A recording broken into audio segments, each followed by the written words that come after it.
السلام عليكم السلام عليكم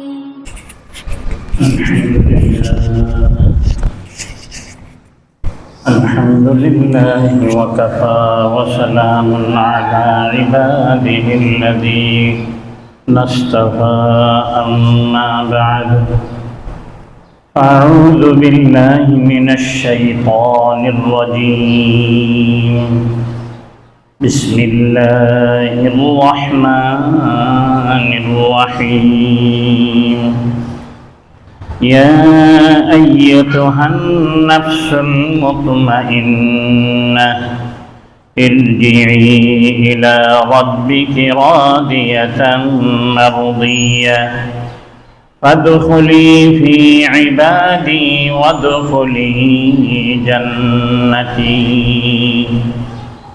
صدق الله المولانا العظيم وقال صاحب الرسالة صلى الله عليه وسلم ألا إن في الجسد لمضغة إذا صلحت صلح الجسد كله وإذا فسدت فسد الجسد كله ألا وهي القلب وصدق رسوله النبي الأمي الكريم وصدق من الشاهدين والشاكرين والحمد لله رب العالمين حمد تعریف اس خدا کی جس نے بخشا زندگی حمد و تعریف اس خدا کی جس نے بخشا زندگی درود سلام اس نبی پر جس نے سکھایا بندگی بلغ العلا بکمالہ کشف الدجی بجمالہ حسنت جميع خصاله صلوا عليه وآله اللهم صل على سيدنا ونبينا وشفيعنا وحبيبنا ومولانا محمد صلى الله عليه وعلى آله وأصحابه وبارك وسلم الحمد لله ثم الحمد لله হজের মাসগুলির দ্বিতীয় মাসের দ্বিতীয় জুমা আদায় করার জন্য আল্লাহ সুবহানাহু ওয়া তাআলা আমাদেরকে আল্লাহর ঘরে আসার বসার কোরআন ও সুন্নাহ থেকে কিছু আলোচনা বলবার এবং শুনবার যে তৌফিক মহান সত্তা আমাদেরকে দান করছেন এজন্যই জুবানান সর্বে সুজুদ হয়ে কালিমাত শুকর আদায় করি বলি আলহামদুলিল্লাহ। আল্লাহ সুবহানাহু ওয়া তাআলার কাছে দরখাস্ত পেশ করি যে আমরা কয়েকখানা সালাতু সালাম পড়লাম, এই কয়েকখানা সালাতু সালামকে অগণিত গুণ অজস্র গুণে বৃদ্ধি করে আল্লাহর হাবিবের উপযুক্ত করে পূর্ণ মহাব্বতের সহিত সহি করে শুদ্ধ করে সোনার মদিনার মধ্যে হাদিয়াতান পৌঁছাই দিন না। গুনামাপ চাচ্ছি সমস্ত মতো মুহাম্মদিয়া যারা দুনিয়ার থেকে বিদায় নিয়ে গেছে, যারা দুনিয়াতে জীবিত আছে, কিয়ামত পর্যন্ত যত মুমিন মুমিনা দুনিয়াতে আসবেন আল্লাহ সকলের সমস্ত গুনাহ হতে মেহেরবানি করে মাফ করে দিন, সকলকে জান্নাতি হিসেবে কবুল মঞ্জুর করে দিন। আলহামদুলিল্লাহ সুম্মা আলহামদুলিল্লাহ। আল্লাহ সুবহানাহু ওয়া তাআলা আমাদের সকলকে ইনসান হিসেবে দুনিয়াতে পাঠাইছেন, ইনসু মিনাল জিন্স। ইনসানকে আল্লাহ তাআলা এমন একটা দৌলত এবং নিয়ামত দান করছেন যেটা ভালো এবং মন্দ এই দুইটা জিনিসকে পার্থক্য করতে পারে। এই দুইটা জিনিসকে পার্থক্য করার নামই হচ্ছে ইনসান মূলত। কিন্তু বর্তমান সময়ে ইনসান এমন অবস্থা হয়ে গেছে যে পার্থক্য তো দূরের কথা, শুধু নিজেকে নিজেই নির্ভরশীল হওয়ার জন্য যত চেষ্টা, যত তদবির এগুলি করতেছে। এইগুলি করার কারণে আজকে মানুষের মধ্যে বিভিন্ন ধরনের ফাসাদাত, বিভিন্ন ধরনের সমস্যা, ব্যক্তিগত, পারিবারিক, রাষ্ট্রীয়, সামাজিক, যে দিক থেকে বলেন না কেন, আন্তর্জাতিক পর্যায় পর্যন্ত সব সমস্যাগুলির মূলে ইনসান যে মানুষ, এই মানুষ যে ভালো মন্দ থেকে বাঁচে থাকবে, ভালো কাজগুলি করবে, এই বুঝের কমতি হওয়ার কারণে আজকে সমস্যাগুলি। মানুষ প্রসিদ্ধ হইতে চায় এখন, এমন অবস্থা। নেট দুনিয়ার ভাষায় যদি বলে ভাইরাল হইতে চায়। আর একটা জিনিসের মধ্যে চায় উত্তম পোশাক, উত্তম লেবাস। আর একটা জিনিস চায় দামি গাড়ি, দামি বাড়ি। এই জিনিসগুলি চায়। চাওয়া গলত না, কিন্তু কর্মপদ্ধতি গলত হইলে চাওয়াটাও গলত হয়ে যাবে। কর্মপদ্ধতি ঠিক হইলে চাওয়াটাও ঠিক হয়ে যাবে। কেমন এটা? সাধারণ একটা উদাহরণ দিলে আমি আর আপনি বুঝতে পারবো। এই উদাহরণটা যখন আমি স্মরণ রাখবো, পুরো ওয়াজটা যখন শুনবো, এই উদাহরণটা আমি কষ্টি পাথর হিসেবে রাখবো। এটার মধ্যে কষা দিয়ে বুঝতে পারবো যে আসলেই আমি ইনসান কেমন হইলাম, কি জিনিস, এটা তখন আমার বুঝে আসবে। আসলে আমার আলোচ্য বিষয়টা হচ্ছে এটাই, কে জ্ঞানী, কে গুণী, এটা যাচবাস করা। এই গুণটা আল্লাহ তাআলা ইনসানকে দান করছেন।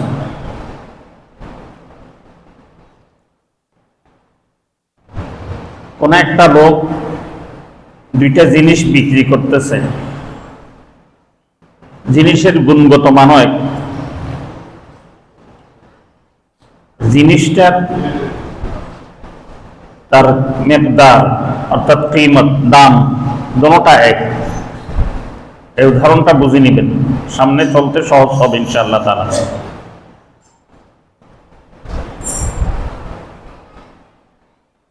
জিনিস দুইটি, কিন্তু জিনিসের গুণগত মান এক, দাম এক, কিন্তু মেয়াদ একটু ভিন্ন রয়ে গেছে। একটার মেয়াদ রয়ে গেছে 1 মাস, আর একটার মেয়াদ রয়ে গেছে 10 মাস। এখন যখন কোনো লোক কিনতে যাবে, কোনো ব্যক্তি কিনতে যাবে, তখন তাকে বলা হবে এটার এই গুণ, এটারও এই গুণ, এটারও যে দাম, এটারও সেই দাম, কিন্তু এই জিনিসটা হচ্ছে 1 মাস মেয়াদি আর এটা হচ্ছে 10 মাস মেয়াদি।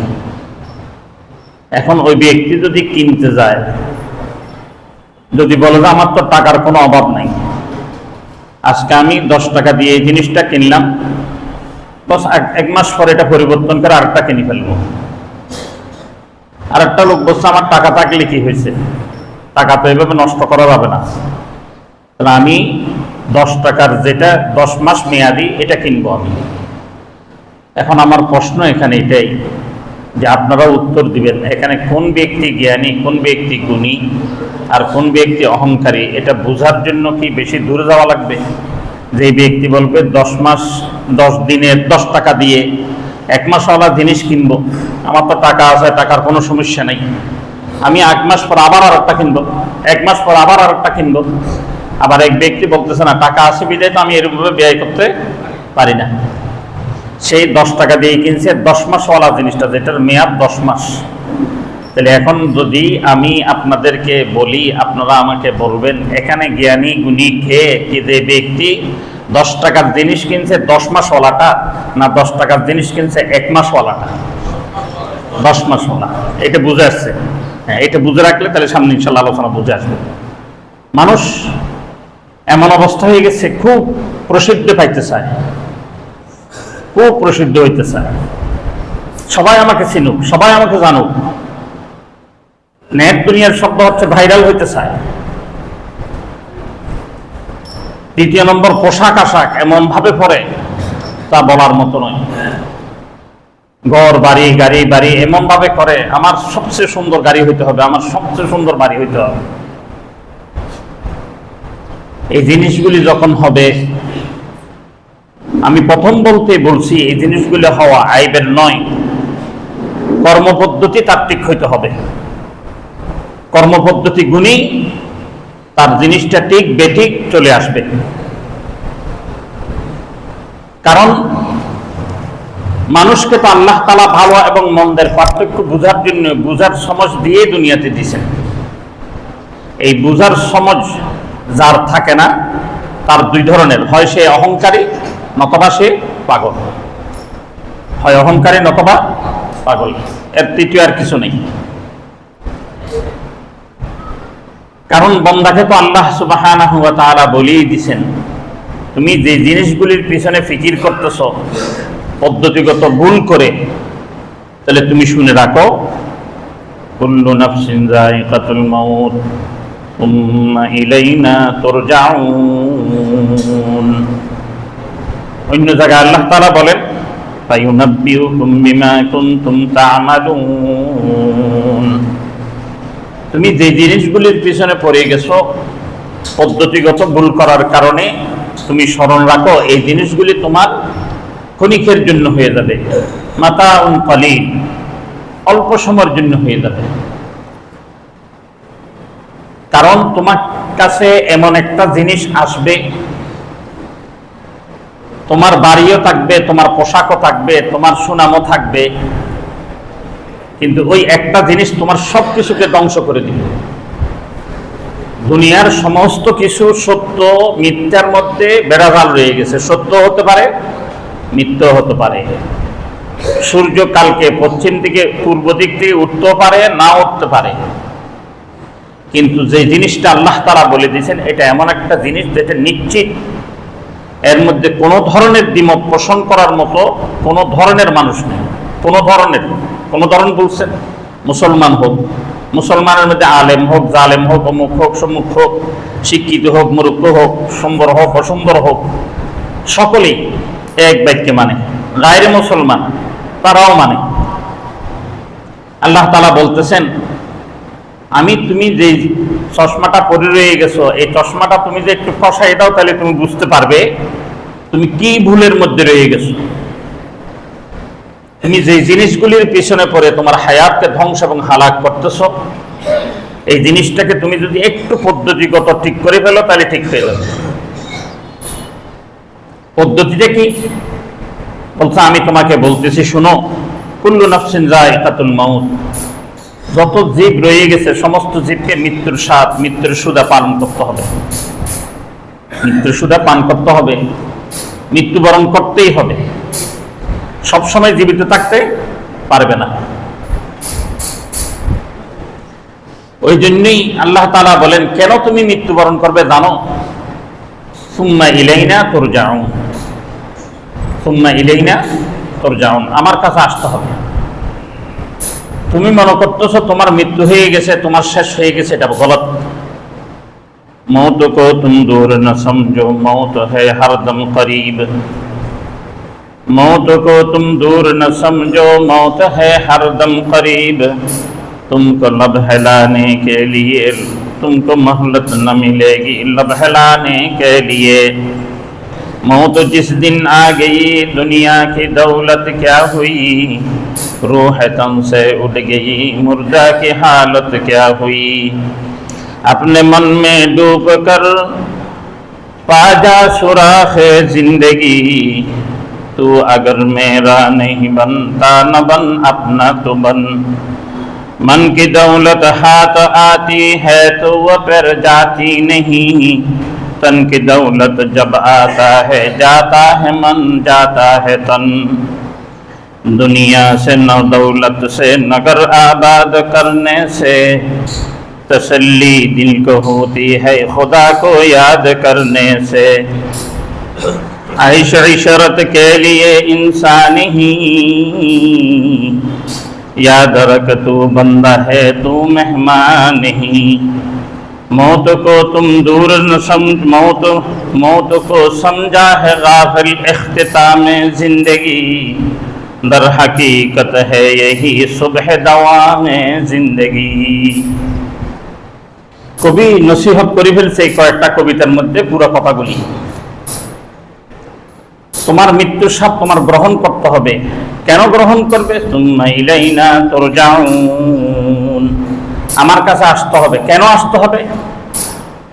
ফায়ুনাব্বিউকুম বিমা কুনতুম তা'মালুন, দুনিয়াতে তুমি যে কর্মগুলি করছো এগুলির মিসকালা যাররাতিন খায়রান ইয়ারা ওয়া মান ইয়ামাল মিসকালা যাররাতিন শাররান ইয়ারা, দুলিকণা পরিমাণ ভালো কাজ করছো এটারও হিসাব হবে, দুলিকণা পরিমাণ খারাপ কাজ করছো এটারও খারাপ হবে। তোমার পদ্ধতি কি ভুল রয়ে গেছে? কারণ তোমার এই একটা মৃত্যু তোমার নামের মধ্যে পরিবর্তন নিয়ে আসবে। তোমাকে বলছে প্রধানমন্ত্রী, এখন বলতেছে প্রধানমন্ত্রীর ডেড বডি, প্রধানমন্ত্রীর লাশ, ইমাম সাহেবের লাশ, খতিব সাহেবের লাশ, অমুক সাহেবের লাশ। তোমার নামের মধ্যে পরিবর্তন চলে আসছে একটা জিনিস। জিনিসটা কি? মৌত। মৌত কাসিন কুল্লু নাসিন শারিবুন কবরু বাইতিন কুল্লু নাসিন দাখিলুন। মৌত এমন একটা জিনিস, নামের পরিবর্তন চলে আসছে। মৌত এমন একটা জিনিস, পোশাকের পরিবর্তন চলে আসছে। কত দামি দামি পোশাক, 1 10 1500 2000 4000 5000 10,000 টাকা করে নিয়েছিলেন, ওই পোশাক আর পরানো হয় না। ওই 60-70 টাকার যে কাপড়, মার্কিনি কাপড়, এটা এনে আপনাকে 3টা কাপড় দিয়ে পেঁচায় পোশাকের পরিবর্তন করে ফেলছে। তুমি যে ঘরের অহংকার করছিলা, একটা মাত্র মৃত্যু তোমাকে কি করে ফেলছে? ঘরের মধ্যে পরিবর্তন নিয়ে আসছে। কয়েকশো কোটি টাকা দিয়ে, কয়েক হাজার কোটি টাকা দিয়ে যে বাড়ি বানাইছে, ওই বাড়িতে তোমাকে আর রাখতেছে না। তোমাকে কোথায়? ইব্রাহিমপুরের বাজারের পূর্ব পাশে যে মাটির কবরের মধ্যে ওই ফকিরকে, ভিক্ষুককে, বস্তির লোককে যেখানে শোয়াইছে, তোমার ওখানে শোয়াই দিচ্ছে। ওই জন্য মৌতের কথা স্মরণ করতে হবে। কারণ কি? যখন মৌতের কথা স্মরণ করবে তখন তার মধ্যে কোনটা ভুল কোনটা সহি এটা তার সামনে চলে আসবে। এখন আমরা মৃত্যুর কথা স্মরণ করি না, বরঞ্চ কি করি? আল্লাহ সুবহানাহু ওয়া তাআলা বলেন, বাল তুসিরুনাল হায়াতাদ দুনিয়া, বাল তুসিরুনাল হায়াতাদ দুনিয়া, বান্দা তুমি দুনিয়ার হায়াতকে, তুমি দুনিয়ার জীবনকে প্রাধান্য দিয়ে দিছো। ওয়াল আখিরাতু খায়রুন ওয়া আবকা, কিন্তু তুমি কি জানো, তুমি কি জানো এটা যে দুনিয়ার হায়াত নিয়ে তুমি অহংকার করতেছো, দুনিয়ার হায়াত নিয়ে তুমি যে কি করতেছো? ফখর করতেছো। মাতাউন কলিল, মাতাউন, শুধু কলিল বললে একটা কথা ছিল, কলিলের পূর্বে মাতা বলছে।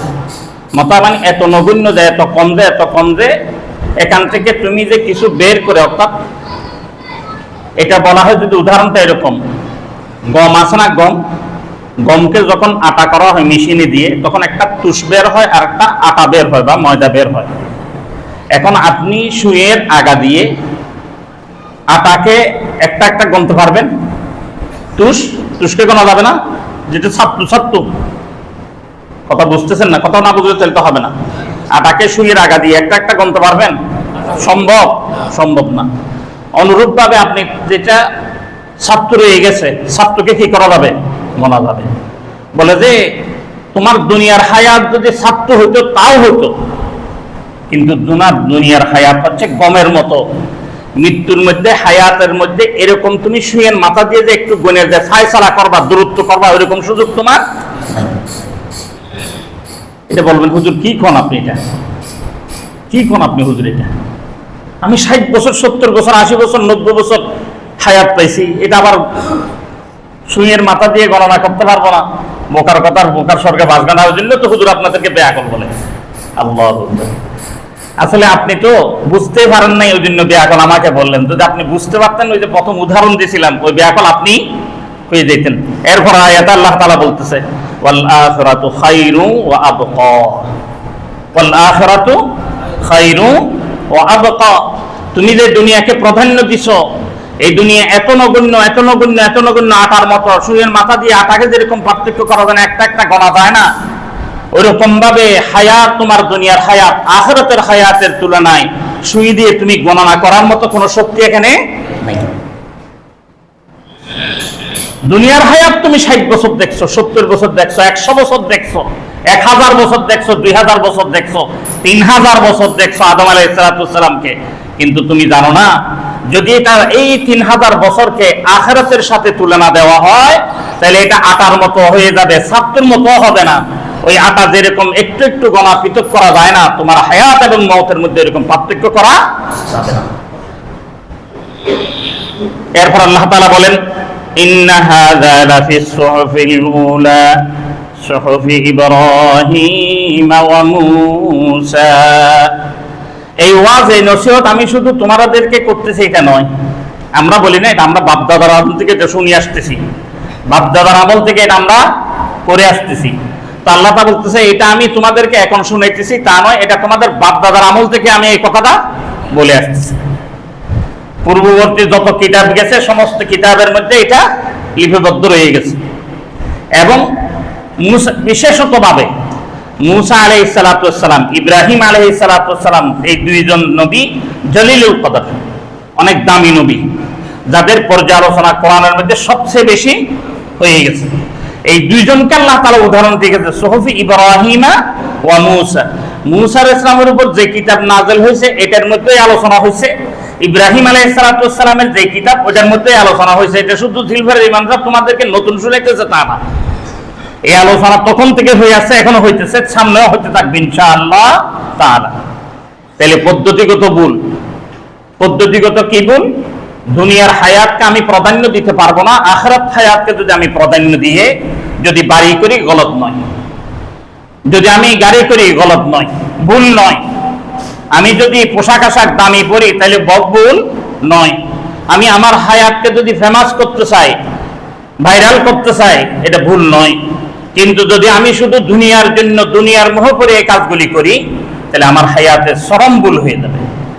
এমন ভুল আমার হায়াতে চলে আসবে যা বলার মতো নয়। এখন এত কথা, এত ওয়াজ তো আমরা সকলে শুনতেছি, এরপরও কেন পরিবর্তন নেই?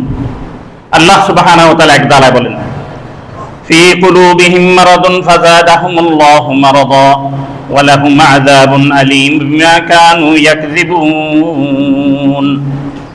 ফি কুলুবিহিম মারাদুন, তোমার অন্তরের মধ্যে রোগ ধরে গেছে। কি রোগ ধরছে? তুমি আখিরাতের হায়াত বুঝতে পারতেছ না। জানেন, কোরআন শরীফে ৬৬৬৬ আয়াত আছে। আপনি যদি একটা একটা একটা আয়াত গণে নেন, তখন দেখবেন ৪,০০০ উপরে আয়াত জান্নাত, জাহান্নাম, কিয়ামত এগুলি নিয়ে আলোচনা। কত আয়াত বললাম? ৪,০০০-এর উপরে আয়াত হচ্ছে জান্নাত, জাহান্নাম, কিয়ামত, এই তিনটে বিষয়ের উপর আলোচনা।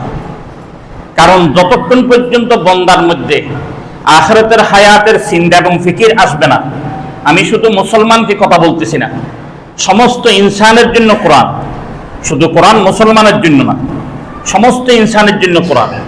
সমস্ত ইনসান যদি পরকালের ফিকির চলে আসে, পরকালের চিন্তা যখন চলে আসবে, তাকে আর সোজা করতে হবে না, অটোমেটিকলি সে সোজা হয়ে যাবে। সাপ মরার পর সোজা হয়, আমরাও মরার পর সোজা হই, মরার আগে সোজা হই না। যতই হেদায়েতে আলোচনা হোক, এটাই একান দিয়ে ঢুকে এখান দিয়ে বের করে দিই, জুমা পর্যন্ত আসি, জুমার থেকে যাওয়ার পরে চলে যায়। কিন্তু ভাইও, যতক্ষণ পর্যন্ত আপনি আপনাকে এই রোগ থেকে মুক্ত করতে পারবেন না, আল্লাহ তাআলা বলতেছে ফি কুলুবিহিম মারাদুন ফাযাদাহুমুল্লাহু মারাদা। যখন বান্দা এই রোগ থেকে মুক্তি না চায়, তখন আমি দিন দিন তার রোগ বাড়িয়ে দিই। ফাযাদাহুমুল্লাহু মারাদা, দিন দিন আমি তার রোগ বাড়িয়ে দিই। এমন অবস্থা হইতে হইতে চলে যায়, সে প্রথম হুজুরকে গালি দেওয়া আরম্ভ করে, হুজুরের ওয়াজ শুনতে ভালো লাগে না। পরে আস্তে আস্তে এমন হয় রসুলের হাদিস নিয়ে কিলোকাল করা আরম্ভ করে দিবে। পরে আস্তে আস্তে এমন হবে কোরআন নিয়ে আলোচনা করতে, কোরআন নিয়ে বিভিন্ন ধরনের কথা, বিভিন্ন ধরনের কটূক্তি করবে। পরে যখন কোরআন নিয়ে কটূক্তি করবে, এরপর আল্লাহ নিয়ে কটূক্তি করতে সেই কোনো চিন্তা এবং ফিকির করবে না। আল্লাহ তাআলা বলছে, আমি আস্তে আস্তে আস্তে আস্তে তাকে কি রোগ বাড়াইয়ে দিই, এই রোগটা বেড়ে যায়।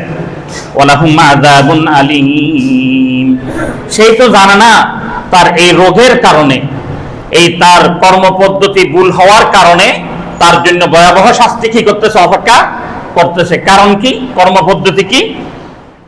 বিমা কানু ইয়াকযিবুন, বিমা কানু, যে জিনিসগুলো আমি দিছি, এই কোরআনুল কারীম, যে কোরআনের হুকুম আহকাম, আই আর সুন্নাহ, রাসূলের সুন্নাহ আমি দিছি, এগুলিকে সে কি করে বসলো? অস্বীকার করে বসলো। এগুলি সে স্বীকার করে না, এগুলিকে সে অস্বীকার করে। এই অস্বীকার করার কারণে দিন দিন তার রোগ বৃদ্ধি পাইতে থাকে। এই রোগ কোথায় হয়? এই রোগ কি মাথায় হয়, চোখে হয়, কোথায় হয়? আল্লাহর নবীর থেকে জিজ্ঞেস করলাম, ইয়া রাসূলুল্লাহ, এই রোগ কোথায় হয়? আল্লাহর নবী রাসূলুল্লাহ সাল্লাল্লাহু আলাইহি ওয়াসাল্লাম রোগ কোথায় হয় এটা নির্ণয় করে দিচ্ছে।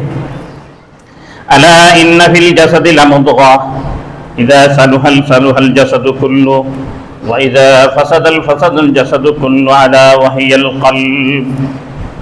বান্দা, তোমার এই রোগ হয়, এটা এমন একটা মাংসের টুকরা, গোশতের টুকরা, যে গোশতের টুকরাটাকে কোরআনের ভাষায় কলব বলা হয়, আমাদের ভাষায় আমরা হৃৎপিণ্ড বলতে পারি। এই রোগ ওখানে হয়। এই রোগ যতক্ষণ পর্যন্ত তোমার ঠিক হবে না, ততক্ষণ তোমার পুরো শরীর অসুস্থ থাকবে। এই রোগ যদি তোমার ঠিক হয়ে যায়, তাহলে তোমার পুরো শরীর ঠিক হয়ে যাবে। আল্লাহ নবীর থেকে জিজ্ঞেস করা হইলো, তাহলে এটা ঠিক করার পদ্ধতিটা কি? আর রাসূলুল্লাহ, আমি শর্টকাট করতেছি, তাড়াতাড়ি করে ফেলতেছি, এটার পদ্ধতিটা কি? পদ্ধতিটা এটাই, আল্লাহ নবী রাসূলুল্লাহ সাল্লাল্লাহু আলাইহি ওয়াসাল্লাম অন্য জায়গায় বলেন, আলা ইন্না হাযিহিল কুলুবা তাসদাউ মা ইয়াসদাউল হাদিদা ইযা আসাবাহুল মা কিলা ইয়া রাসূলুল্লাহ ওয়া মা জিলাউহা قال رسول الله صلى الله عليه وسلم كثرة ذكر الموت وتلاوة القرآن। আল্লাহ নবী রাসূলুল্লাহ সাল্লাল্লাহু আলাইহি ওয়াসাল্লাম বলেন, আলা ইন্না হাযিহিল কুলুবা তাসদা, হে মানুষ সকল, হে উম্মতের বান্দা বান্দী, শুনো, তোমাদের শরীরের ভিতরে একটা গোশতের টুকরা রয়ে গেছে, যে এই গোশতের টুকরাকে আরবি ভাষার মধ্যে কলব বলা হয় এবং তোমাদের ভাষার মধ্যে হৃৎপিণ্ড বলা হয়। এই হৃৎপিণ্ড অনেক সময় অসুস্থ হয়ে যায়। যখন অসুস্থ হয়, তোমাকে কি হার্ট ওপেন সার্জারি করতে হয়, নতুবা তোমাকে কি রিং পরাইতে হয়। যদি পরায়, তাহলে তোমার শ্বাস প্রশ্বাস ভালো মতো থাকে। আর যদি না হয়, তাহলে তোমার পুরো শরীর কি অসুস্থ হয়ে যায়, অকেজো হয়ে যায়, এমন অবস্থা হয়ে যায় বুকে হাত দিয়ে বসে থাকতে হয়। তুমি কোনো কাজ করতে পারো না, কলমটা পর্যন্ত ঘুরাইতে পারো না, কোনো কিছু করার সুযোগ নাই। অনুরূপভাবে আল্লাহ নবী বলতেছেন, তোমার অন্তরের মধ্যে কোরআন বিদ্বেষ, হাদিস বিদ্বেষ, সুন্নাহ বিদ্বেষের রোগ ভরে গেছে। এটা তোমাকে কি করতে হবে? চিকিৎসা করতে হবে। আল্লাহ নবী উদাহরণ দিয়ে দিলেন, যেমন লোহার মধ্যে জং আসে, জং আসলে তাকে একটু ডলা ঘষা দিয়ে পানি দিয়ে যখন ধুয়ে দেয়, তাহলে কি হয়ে যায়? জংটা পরিষ্কার হয়ে যায়। অনুরূপভাবে বান্দাকে এরকম তার অন্তরের মধ্যে যে রোগ আছে, এই রোগ পরিষ্কার করতে হবে। এই রোগ কি দিয়ে পরিষ্কার করবো ইয়া রাসূলুল্লাহ? সাহাবায়ে কেরাম জিজ্ঞেস করলেন। জিজ্ঞেস করার পর আল্লাহ নবী রাসূলুল্লাহ সাল্লাল্লাহু আলাইহি ওয়াসাল্লাম স্পষ্ট ভাষায় বলে দিচ্ছেন, অস্পষ্ট ভাষা না। ভাষা কি বললাম? স্পষ্ট ভাষা। কি বলতেছে? কাসরাতু, কাসরা মানে বেশি বেশি, বেশি বেশি, বেশি বেশি, বেশি বেশি, এত বেশি, এত বেশি, এত বেশি। তোমার হায়াতে তুমি চিন্তাই করতে পারবে না, অন্য কাজ কম, এই কাজ বেশি। দুনিয়াতে অন্য কাজ কম। ওই পদ্ধতি শিখিয়ে দিচ্ছে। পদ্ধতিগত ভুল হওয়ার কারণে বাড়ি করছি, গলত হয়ে গেছে। দামি পোশাক করছি, গলত হয়ে গেছে। নিজেকে ফেমাস করছি, ভাইরাল করছি, গলত হয়ে গেছে। পদ্ধতিগত যদি ঠিক থাকে, তাহলে এটা কোনো সমস্যা না। এই সমস্যার কথা আল্লাহ তাআলা বলতেছে, কাসরাতু যিকরি তিলাওয়াতিল কোরআন, তুমি বেশি বেশি করে আল্লাহ তাআলার কালাম তেলাওয়াত করবে। প্রথমটায় আসি, কোরআন শরীফ তেলাওয়াত। এখন আমি আর আপনি বলতে পারবো কোন ঘরে আজকের দিনে কোরআন শরীফ তেলাওয়াত হয়েছে, কয়টা ঘরে তেলাওয়াত হয়েছে? হয় নাই এরকম বলবো না, কারণ না হইলে দুনিয়া থাকতো না। হচ্ছে বিদায় দুনিয়া আছে, কিন্তু কয়টা ঘর হয়েছে? আমি কাফেরদের ঘর বাদ দিলাম, মুসলমানের ঘরের কথা বলতেছি, কারণ কাফের তো আর কোরআন শরীফ তেলাওয়াত করবে না, মুসলমান কোরআন শরীফ তেলাওয়াত করবে। কয়জন মুসলমানের ঘরে আজকে সকাল থেকে নিয়ে এই পর্যন্ত কতটুকু কোরআন তেলাওয়াত হয়েছে? আর আল্লাহর নবী বলতেছেন, কাসরাতু, বেশি বেশি করে, বেশি বেশি করে তুমি কোরআন শরীফ তেলাওয়াত করো, বেশি বেশি কোরআন শরীফ তেলাওয়াত করো। ওয়া যিকরুল মাউত, ওয়া যিকরুল মাউত, তুমি মৃত্যুর কথা স্মরণ করো। তুমি কিসের কথা স্মরণ করো? মৃত্যুর কথা। কারণ মৃত্যুটা আমি প্রথম বলছি এমন একটা জিনিস, দুনিয়াতে যত জিনিস আছে সব কিছুর উপর সাদিক এবং কাযিব, অর্থাৎ সত্য হতে পারে, মিথ্যাও হতে পারে। সত্য মিথ্যার দুদুল্যমানের মধ্যে সমস্ত জিনিস, কিন্তু পৃথিবীর বুকে একটা জিনিস কোনো কেউ অস্বীকার করার কোনো ধরনের সুযোগ নেই। জানাজাকে অস্বীকার করা, আমাকে জানাজা দিবে না, আমাকে দাফন কাফন দিবে না, কিন্তু বলে না আমি মরবো না, এই কথা বলে। আমাদের দেশে কিন্তু এরকম নাস্তিক অনেক গেছে। আমাদের দেশের একজন গেছে, বলে আমার দেহটা দাফন কাফন করবা না, কোথায় দিয়ে দিবে? মেডিকেলে দিয়ে দিবে। কোথায় দিবে? মেডিকেলে দিয়ে দিবে। কিন্তু সে তো বলতে পারতো আমি মরবো না, কি এই কথা বলছে? মৃত্যুই তো অস্বীকার করতে পারে নাই, কিন্তু দাফন কাফন না করার অস্বীকার করছে। এটা না করলেও চলবে সে মনে করে, কিন্তু মৃত্যু অস্বীকার করার মতো সুযোগ তার নাই। ওই জন্য ভাইও মৃত্যুর কথা বেশি বেশি করে স্মরণ করা। এটাকেই বলা হয় মুরাকাবাতুল ফিল আসল। মানুষ যখন নির্ভীবে নির্বিঘ্নে বসবে, বসার পর একটু ভাববে আমি 60 বছর যে কাজগুলি করলাম, এই কাজগুলি আমি করলাম আমার মার জন্য, আমার বাবার জন্য, আমার বিবির জন্য, আমার সন্তানের জন্য, কিন্তু কাল কিয়ামতের ময়দানে ওয়াসাহিবাতিহি ওয়া বানি লিকুল্লি ইমরিইম মিনহুম ইয়াওমাইযিন শাআনুন ইউগনি। এমন অবস্থা হবে আমার বাবা আমার থেকে দূরে সরে যাবে, কোনো কাজে আসবে না। 60 বছরের ইনকাম তাদের পিছনে ব্যয় করে দিলাম, 70 বছরের ইনকাম তাদের পিছনে ব্যয় করে দিলাম। মা, যে মা দুনিয়াতে সবচেয়ে বেশি আপন মনে করে, সকলেই মাকে আপন মনে করে না। এটা আমি শুধু আমি আর আপনি বলতেছি না, কিন্তু আবার এটা আল্লাহর নবী বলছে। আল্লাহর নবীর থেকে জিজ্ঞেস করছে হাক্কুল ওয়ালিদাইন উম্মতি, হাক্কুল ওয়ালিদাইন উম্মতি, হাক্কুল ওয়ালিদাইন উম্মতি, হাক্কুল ওয়ালিদাইন আবুকি। ইয়া রাসূলুল্লাহ, আমার বাবা এবং পিতার মধ্যে কার হক বেশি? বলে তোমার মা। বলে ইয়া রাসূলুল্লাহ, আমার মা এবং বাবার মধ্যে কার হক বেশি? বলে তোমার মা। ইয়া রাসূলুল্লাহ, আমার মা এবং বাবার মধ্যে হক কার বেশি? বলে যে তোমার মা। সন্তান তো নিরাশ হয়ে গেছে, বাবার কি নাই? চতুর্থবার আসে বলতেছে তোমার বাবা। চতুর্থবার, 3বার কাকে দিলেন হক? মাকে দিলেন। যে মা এত আদর করে লালন পালন করলেন, নিজে না খাইয়ে আমাকে খাওয়াইছে, নিজে না পড়ে আমাকে পড়াইছে, নিজে সব কষ্টগুলি সহ্য করলেন। মায়ের কষ্টের বর্ণনা দিয়ে শেষ করা যাবে না। সন্তানকে খাওয়াইতে পারলেই মা শান্তি, না খাইলেও কোনো চিন্তা নাই, কোনো ফিকির নেই, নিজে খাই নাই। কিন্তু সন্তানকে কাপড় পরাইতে পারলে মা শান্তি, নিজে কিন্তু পরে নেই। কিন্তু এরপরে দেখা যায় কাল কিয়ামতের ময়দানে এই মা এমন অবস্থা হবে আপনাকে চিনবেই না।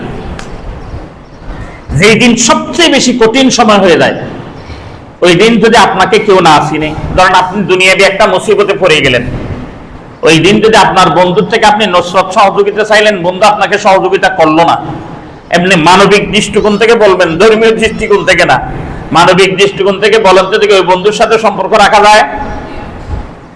এরকম ভাবে ভাইয়ের থেকে যখন নসরত সাহেব ভাই কি করে না, সহযোগিতা করে না, তাহলে এই ভাইয়ের সাথে সম্পর্ক রাখা যায়? রাখা যায়।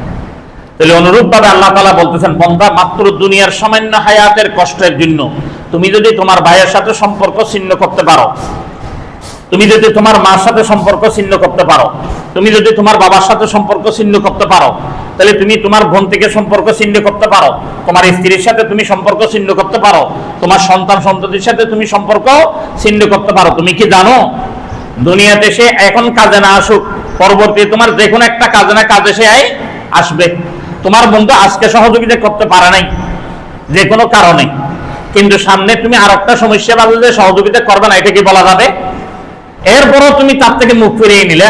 কিন্তু আমি তোমাকে বলতেছি, শুনো, তোমার মা তোমাকে কখনো সহযোগিতা করবে না, আগেও করবে না, পরেও করবে না, কোনো ধরনের সহযোগিতা করবে না। সেই জান্নাতে চলে যাবে, জান্নাত থেকে ফিরে এসে বলবে না আমি আমার সন্তানকে নিয়ে যেতে চাই, এই কথা সে বলবে না। তোমার বাবা জান্নাতে চলে যাবে, কিন্তু তোমাকে জান্নাতে নিয়ে যাওয়ার কোনো ধরনের সহযোগিতা আগেও করবে না, পরেও করবে না। তোমার সন্তান, তোমার স্ত্রী কোনো ধরনের সহযোগিতা তোমার করবে না। তাহলে তুমি একটু চিন্তা করো, কাদের জন্য আমি এগুলি করি? করো, ভালো কথা, এগুলি হক রয়ে গেছে, করতে হবে, কিন্তু করার মধ্যে কি করতে পারবে না? কর্মপদ্ধতির ভুল করা যাবে না। কর্মপদ্ধতি ঠিক করে আমি যদি এই কাজগুলি করি, তাহলে আমার জন্য এই মা কাজে আসবে, এই বাবা কাজে আসবে, এই সন্তান কাজে আসবে, এই স্বামী স্ত্রী কাজে আসবে, এই ভাই কাজে আসবে, এই বোন কাজে আসবে। কর্মপদ্ধতি যদি আমি ভুল করি, ওই ভুলের কারণে এই কেউ আমার কোনো কাজে আসবে না, কোনো ধরনের কাজে আসবে না, কোনো ধরনের নুসরত করবে না, কোনো ধরনের সহযোগিতা করবে না, সমস্ত সহযোগিতার থেকে মুখ ফিরিয়ে নিবে। কর্মপদ্ধতি কি? আল্লাহ নবী রাসূল সাল্লাল্লাহু আলাইহি ওয়াসাল্লাম বলছেন, কাসরাতু যিকরিল মাউত, তুমি বেশি বেশি করে মৃত্যুর কথা স্মরণ করো। তোমাকে দুনিয়ার থেকে চলে যেতে হবে, তোমাকে দুনিয়ার থেকে চলে যেতে হবে। চুরি করে তোমার সন্তানকে খাওয়াইতে হবে, এটা তোমার উপর ফরজ করা হয়নি। ঘুষ খেয়ে তোমাকে তোমার সন্তানকে লালন পালন করতে হবে, এটা তোমাকে ফরজ করা হয়নি। তোমাকে সুদ খেয়ে তোমার সন্তানকে লালন পালন করতে হবে, এটা তোমাকে ফরজ করা হয়নি। হালাল পন্থায় যতটুকু পাবে ততটুকু তুমি তার জন্য করবে, এটাই তোমাকে কি করা হয়েছে? ফরজ করা হয়ে গেছে। তাহলে কর্মপদ্ধতির ভুলের কারণে আজকে আমি আর আপনি পেরেশানি, বাইরের থেকে পেরেশানি, মাঠ থেকে পেরেশানি, সর্ব পেরেশানির মূল কারণ এটা হচ্ছে আমার কর্মপদ্ধতি ভুল। কর্মপদ্ধতি যখন আমার ঠিক হয়ে যাবে, যখন আমি চিন্তা করব আসলে আমি যদি ঘুষ খাই, আমি মৃত্যুর পরে এই ঘুষের জবাবদিহি করতে হবে। ঘুষের জবাবদিহি কি? জাহান্নাম। ঘুষের জবাবদিহি কি? জাহান্নাম। আমি মধ্যখানার কথা বলতেছি না, শর্টকাট বলতেছি। সুদের পরিণতি কি? জাহান্নাম। মিথ্যার পরিণতি জাহান্নাম। জুলুমের পরিণতি জাহান্নাম। বিভিন্ন ধরনের যত কিছুই বলেন, সব কিছুর পরিণতি, খারাপের পরিণতি জাহান্নাম। আর যদি ভালো করছি, সন্তানকে খাওয়াইছি, সৎকার সওয়াব, স্ত্রীকে খাওয়াইছি, সৎকার সওয়াব, মাকে খাওয়াইছি, সৎকার সওয়াব, বাবাকে খাওয়াইছি, সৎকার সওয়াব, যদি এটা কর্মপদ্ধতি হালাল হয়, কি হয়? হালাল হয়। সমস্ত খাওয়ানো কি? যে খাওয়ানো তো আমার উপর ফরজ ছিল, খাওয়ানোর পরও হালাল হওয়ার কারণে আমার নেক আমলনামায় জমা হয়ে যাচ্ছে আমার নেকি, আর আমার কর্মপদ্ধতি ভুল হওয়ার কারণে, অর্থাৎ হারাম খাওয়ানোর কারণে তাদেরকে খাওয়াইছি, ফরজ আদায় করছি ঠিক, কিন্তু আমার বদ আমলনামায়, বাম পাশের আমলনামার মধ্যে কি হয়েছে? গুনাহ লিপিবদ্ধ হয়ে যাচ্ছে। এটাই হচ্ছে যে কর্মপদ্ধতির ভুল। এই কর্মপদ্ধতি শিখ হওয়ার জন্য আল্লাহ নবী বলেন, তুমি বেশি বেশি মৃত্যুর কথা স্মরণ করো। যখন তুমি অতিরিক্ত মৃত্যুর কথা স্মরণ করবে, তাহলে তোমার মধ্যে আর গুনার নফস জাগবে না। ওই জন্যই আল্লাহ সুবহানাহু ওয়া তাআলা আমাদের সকলকে মৃত্যুর কথা স্মরণ করার তৌফিক দান করুক, বলেন আমিন। বেশি বেশি করে কোরআন শরীফ তেলাওয়াত করার তৌফিক দান করুক, বলেন আমিন। এরকম আত্মা তিন ধরনের, আমি বলতেছি না, আল্লাহ তাআলা বলতেছেন, ইয়া আইয়াতুহান নাফসুল মুতমাইন্না ইরজিই ইলা রাব্বিকি রাদিয়াতান মারদিয়্যা ফাদখুলি ফি ইবাদি ওয়াদখুলি জান্নাতি। এক। দুই নম্বর, মিন নাফসিল লাওয়ামা। তিন নম্বর, ইন্নান নাফসা লাআম্মারাতুন বিসসুই ইল্লা মা রাহিমা রাব্বি। এই আত্মা দূষণ হওয়া তিন ধরনের। আত্মা দূষিত হওয়া, রোগাক্রান্ত হওয়া, আত্মা রোগাক্রান্ত হওয়া তিন ধরনের। একটা হচ্ছে যে এমন রোগ যে রোগের কোনো চিকিৎসাই নাই, বিনা চিকিৎসায় জাহান্নামে চলে যাবে। এটা কোনটা? এটা হচ্ছে এটা ইন্নান নাফসা লাআম্মারা। সে এমন ভাবে গুনাহ করে, গুনাহকে কোনো গুনায় মনে করে না, এমন ভাবে গুনাহ করতেছে, ঘুষ খাইতেছে, টুপি মাথায় দিছে, লম্বা দাড়ি রাখছে, হজ করে আসছে, আমি হাজি সাহেব, এখন রমজান মাসে ভেবে নিতে পারি না, ডয়ারটা খুলে যে এখানে রাখো, মনে করছে এটা হালাল হয়ে গেছে। এটা কি হয়ে গেছে? খুব সুন্দর হালাল। তো আমার চিনে নামে হাজি সাহেব, দেখছেন সুন্নতি লেবাস, দাড়ি দেখছেন, পাগড়ি বাঁধি, সুন্নতি লেবাস। হ্যাঁ, আপনি কি মনে করেন আমাকে? হ্যাঁ, এটা হাতে দিয়ে দেন, রমজান মাস রোজা রাখছি, এদিকে রাখেন, রোজা রাখছি, পাগড়ি বাঁধছি, হজ করছি, হাতে নিব না, ডেস্কে রাখবে, হালাল হয়ে যাবে। ও ভাইও, যদি হাতে নিতেন ধোঁকাবাজির জন্য আপনাকে আল্লাহ তাআলা হয়তো শাস্তি কম দিত। এখন ডেস্কে রাখার কারণে ধোঁকাবাজি করছেন, এই ধোঁকাবাজির কারণে আপনাকে আল্লাহ তাআলা ডবল শাস্তি দিবে। বাইট ফিরে করুন ডাক্তার সাথে। এটা হচ্ছে নফসে আম্মারা। নফসে লাওয়ামা যেটা, এটা কোনটা? এটা হচ্ছে, এটা মানুষ গুনাহ করে, ভুল করে, ভুলের পর তওবা করে, ভুলের পরে কি করে? তওবা করে। এটা দুই সূরত হতে পারে।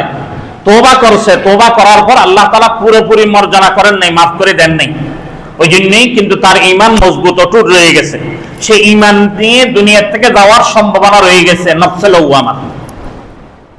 কিন্তু যে ব্যক্তি নফসে আম্মারা, একদম বলে দিয়েছেন পরিষ্কার ভাবে কোরআনে, যদি আল্লাহ রহম করে তাহলে এই বান্দার উপর আল্লাহ তাআলা রহমও করবে না। এরপর আয়াত বলে দিয়েছেন, বলে আল্লাহ নফসে আম্মারার উপর কখনো আল্লাহ তাআলা রহম করবেন না, কারণ তার স্পর্ধা এমন বেড়ে যায়, আমি প্রথম বলতেই বলছি, সে একটার পর একটা এমন পাপ এমন গুনাহ করতে থাকে যে গুনাহগুলির কারণে তার কালেমা ঈমান নসিব হবে না। আর যদি নফসে লওয়ামা হয় বলে ঈমান নসিব হবে। কিন্তু যে গুনাহ করছে ওই গুনার কারণে তার শাস্তি হতেও পারে নাও হতে পারে, আল্লাহু আ'লামু বিসসাওয়াব, আল্লাহ তাআলা বেহতর জানেন। আর একটা রয়ে গেছে নফসুল মুতমাইন্না, এমন নফস সে যদি উপবাসে থাকে এরপরও শান্তি, বলে আমি হারাম খাবো না, আমি উপোস থাকতে রাজি আছি, হারামের দিকে তাকাবো না, হারামের দিকে ধরবো না, হারামের কাছে যাব না, হারামের কাছে মাথা নত করবো না, হারামের ধারা কাছেও আমি যাব না, আমার মত হইলে মত হইতে পারে, আমার মৃত্যু হইলে মৃত্যু হইতে পারে, আমি যাব না। আল্লাহ তাআলা এরকম নফসকে বলতেছেন, ইয়া আইয়াতুহান নাফসুল মুতমাইন্না ইরজিই ইলা রাব্বিকি রাদিয়াতান মারদিয়্যা ফাদখুলি ফি ইবাদি ওয়াদখুলি জান্নাতি। বান্দা, তুমি যদি তোমার অন্তরকে এইভাবে বানাই নিতে পারছো, আমি তোমার জন্য ঘোষণা করে দিচ্ছি, বান্দা আমি তোমার উপর সন্তুষ্ট, বান্দা তুমি আমার উপর সন্তুষ্ট হয়ে দাও। ইরজিই ইলা রাব্বিকি রাদিয়াতান মারদিয়্যা, ইরজিই ইলা রাব্বিকা রাদিয়াতান মারদিয়্যা।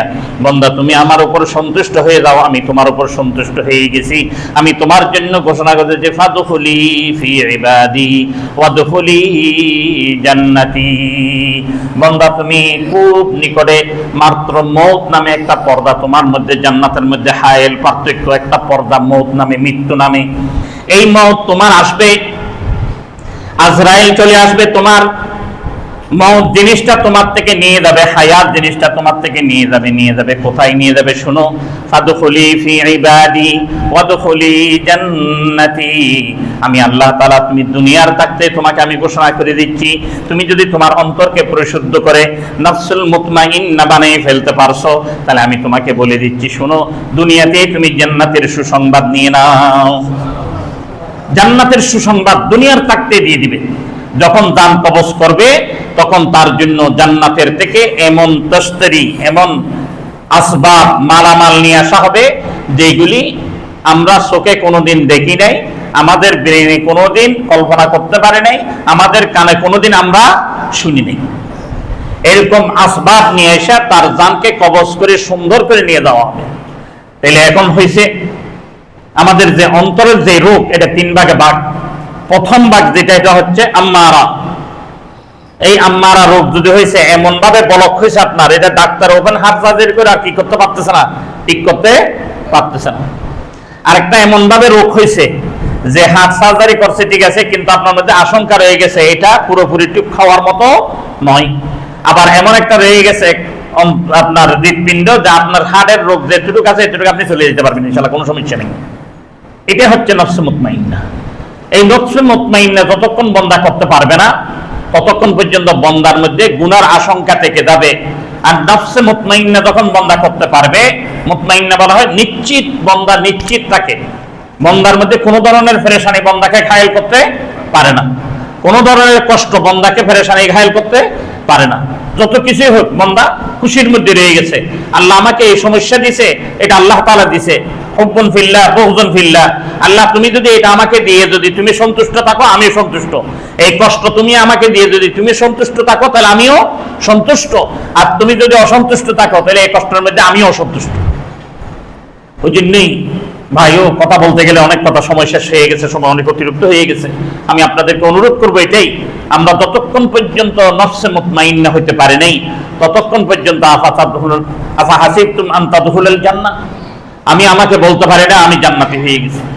যখন আমি আমাকে, আমার আত্মাকে এমন ভাবে শুধরে নিব, গুনার দিকে আমি যাবই না, গুনার ধারা কাছেও যাব না, যখন বন্দা এই জিনিসটা করতে পারবে, এই অন্তর নিয়ে যখন বন্দা মসজিদে আসবে, বন্দা মনে করবে জান্নাতে প্রবেশ করছে।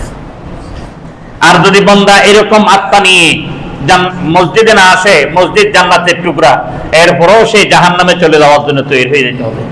এই জন্য ভাইও আল্লাহ সুবহানাহু ওয়া তাআলা আমাদের সকলকে নফসে মুতমাইন্না হওয়ার তৌফিক দান করুক বলে ভাই। নফসে লাওয়ামাও নয়, নফসে আম্মারাও নয়।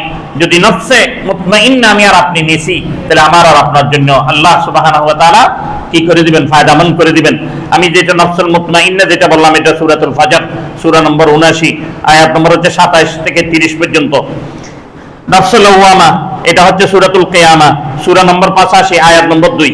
নফসুল আম্মারা যেটা বলছে সূরা ইউসুফ সূরা নম্বর 12 আয়াত নম্বর 53, আপনারা এগুলি দেখে নিতে পারবেন। আল্লাহ সুবহানাহু ওয়া তাআলা আমাদের সকলকে বুঝার, সমঝার এবং এগুলির উপর আমল করার তৌফিক দান করুন, বলেন আমিন। ওয়া আখিরু দাওয়ানা আলহামদুলিল্লাহি রাব্বিল আলামিন। আমরা যারা